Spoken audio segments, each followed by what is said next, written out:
Listo. Los abogados van a hacer un contrato de honorarios. Lo que van a cobrar ellos es el 10% cuando la demanda termine, prospere y usted recupere su dinero. ¿Sí? Más antes no. Se va a pedir una cuota única, que creo que son 20.000 pesos para gastos de fotocopias, papelería, trámites y lo demás. No más. Es una sola cuota única y eso ustedes lo van a pagar una vez que tienen el contrato de honorarios.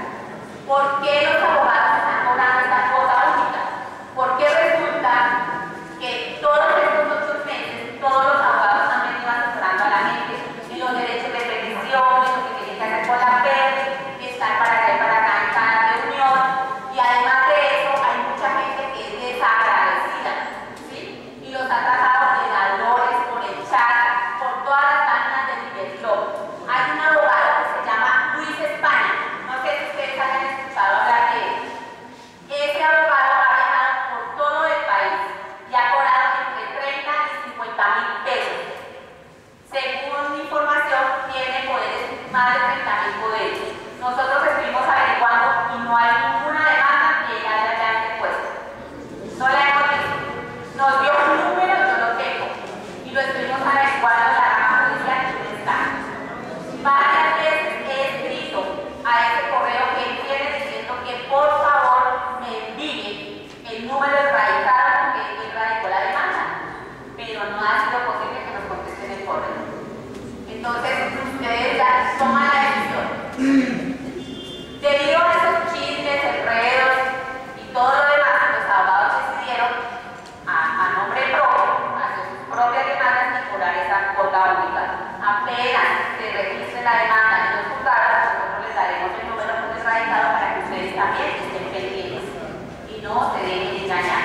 ¿No dice que toca con un abogado constitucionalista para poder hacer esas demandas? Claro, los abogados no necesariamente tienen que ser constitucionalistas.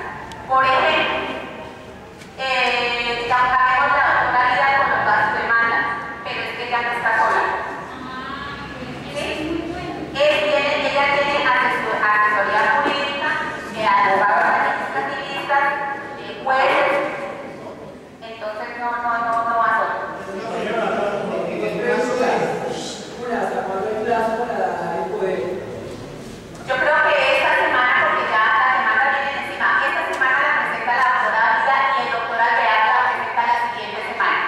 La otra pregunta, en el caso mío, digamos que ya crédito en carga, recargué los 30, o sea, son 60. Ahí la demanda, ¿cómo va a ser? ¿Cuál fue la carga total de sus sustancias? Son 45 millones. Las todas, No, nada, todo lo que invertí. ustedes son 45 millones. En el caso de las compras que no se hicieron efectivas, tenemos pasos De las